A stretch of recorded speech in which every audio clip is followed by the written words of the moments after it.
18 मई 2022 बुधवार के दिन खारदा के रविंद्र भवन स्टेडियम में INTUC की जानिब से पंडित जवाहरलाल नेहरू मजदूर रत्न अवार्ड और INTUC के 75वां साल होने की खुशियां भी मनाई गई और इसके साथ ही साथ पंडित जवाहरलाल नेहरू मजदूर रत्न अवार्ड से भी सम्मानित किया गया।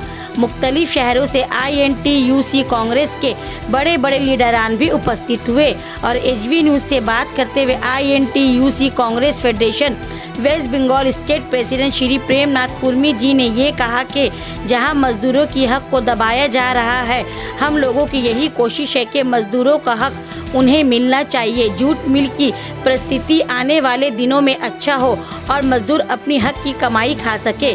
आइए देखते हैं आगे की पूरी रिपोर्ट। देखिए, आज का प्रोग्राम था ये बंगाल की पावन भूमि से जिस तरह से मजदूरों का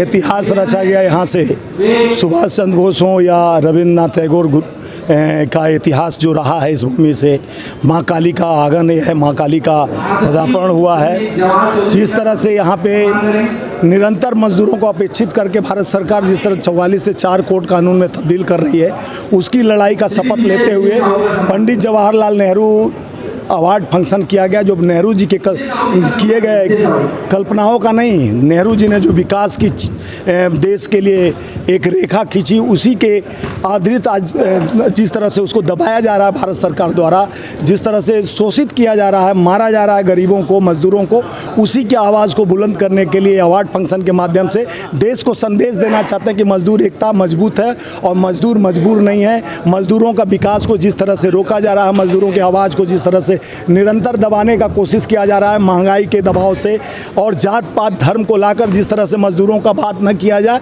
तो ज्ञान वापी ला दिया जाता है, ताजमहल ला दिया जाता है कि कभी रोजगार का बात मत करो, मजदूरों के हक की लड़ाई की बात मत करो। जिस तरह से अर्थव्यवस्था कमर टूटते जा रहा है, जिस तरह से गहरी नींद में सो चुकी भारतीय जनता पार्टी मोदी सरकार, वो आज हम लोग को जागरूक करना है, मजदूरों के सभी नेताओं को एक होकर अपनी लड़ाई लड़कर और आगे बढ़ाना है निरंतर कि उस मजदूर का हक का आखिर लड़ाई कौन लड़ेगा। जो 3 मई 1947 को गांधी जी, सरदार पटेल और नेहरू जी ने जिस मजदूर यूनियन भारतीय राष्ट्रीय मजदूर कांग्रेस इंटक को वो स्थापित किया था, 75 वर्ष पूरा हुआ 3 मई को, उस स्थापना दिवस को हम आज मनाते हुए उनके नाम से अवार्ड फंक्शन का हमारे आयोजक समिति बंगाल प्रदेश कांग्रेस के इंटक के अध्यक्ष प्रेम कुर्मी जी और सब मिलकर जो आयोजन किए, उनको धन्यवाद देते हुए इस मजदूरों की हक की लड़ाई यहाँ से हम लोग शपथ खाते हुए देश के उस संसद से सड़क तक लड़ी जाएगी। जब तक मजदूरों की हक नहीं मिलेगा, ये धर्म को जिस तरह से बांट रहे हैं, जात को जिस तरह से बांट रहे हैं, अब हमको दरवाजे खटकाना है कि धर्म जात का नहीं देश है, एकता और अखंडता भाईचारे का देश है,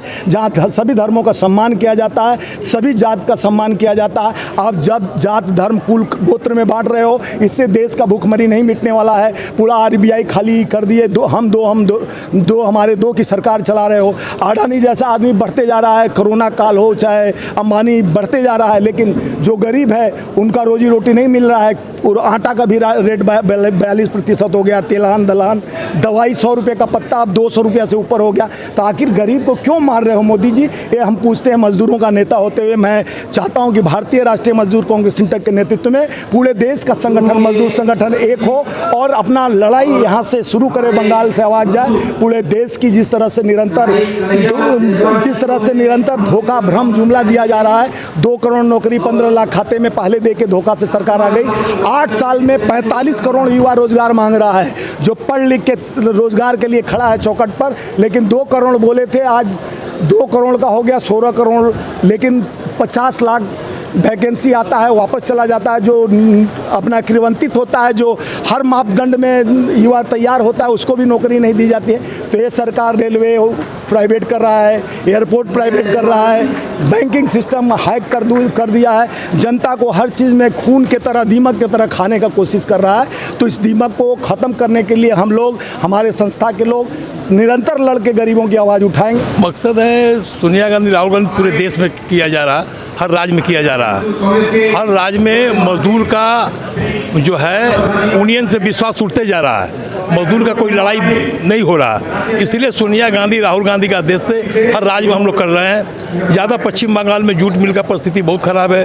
20-25 साल से पीएफ ग्रेच्युटी पेंशन नहीं मिल रहा है। इसके लिए बंगाल से शुरुआत किया गया। हम लोग को करने से मसला हल हो जाएगा। मैंने 75वां साल जो हो गया, नेहरू जी, गांधी जी, पटेल ने बनाया था, तो 75वां साल के जयंती के हिसाब से हम लोग मना रहे हैं और इस पर मजदूर का बात भी बोल रहे हैं, मजदूर का हक दिलाने के भी बात बोल रहे हैं। कुछ गलत राजनीति के चलते हो रहा है। इसी कारण से सोनिया गांधी के आदेश से हम लोग हर राज्य में शुरू कर रहे हैं आंदोलन। 2024 में तो जनता के हाथ में है, लेकिन आशा आएगा कांग्रेस कि जनता का विश्वास कांग्रेस पर आ रहा है। क्या है कि मोदी सरकार जो है एनआरसी, नोटबंदी और मन की बातें, दिल की बातें बोलते बोलते 8 साल पका दिया है। इसके लिए अब मजदूर भी खपा है, इसको बोल भी नहीं रहा कुछ, वही उसका रहा, वही सब कर रहा है। अब जनता समझ गया है, जनता समझ रहा है कि आने वाला दिन में आ रहा है कि हमारा सोनिया गांधी, राहुल गांधी, प्रियंका की आवाज़ पर जनता का विश्वास जाग चुका है और आने के लिए सरकार हमारा आएगा। अभी अनुभव तो काफ़ी है और आज का प्रोग्राम जवाहरलाल नेहरू जी के नाम से है, तो उससे अच्छी बात कुछ हो नहीं सकती है। क्योंकि सर मेरा एक सवाल है, जो अवार्ड शो होता है, तो ये अवार्ड शो से जितने भी लेबर आज जिनको जो जॉबलेस होगा उनको क्या बेनिफिट होगा, ये सब ये बताओ। कि लेबर जो जॉबलेस हुए हैं उनकी पॉलिसी तो सेंटर डिसाइड करती है। हम लोग कोशिश करेंगे कि उनको न्याय मिले। ये मजदूर एकता की आवाज़ कितनी दूर तक जाएगी? काफ़ी दूर तक जाएगी। कहाँ तक प्रधानमंत्री की कुर्सी खींच लेंगे हम लोग, तो पक्का खींच लेंगे 2024 पक्का। मगर कहने का ये है कि कहीं ना कहीं ऐसा देखा जा रहा है कि हिंदुस्तान से और बंगाल से कांग्रेस का जो अपोजिशन है बोलते हैं कांग्रेस का सुतरा साफ हो गया, तो कांग्रेस क्या कर सकती है? जब बंगाल में एक सीट नहीं ला सकती है तो फिर वो सेंटर में सरकार कैसे? यहाँ की सीएम भी तो कांग्रेस की है ना, उसी ने बर्बाद किया कांग्रेस को।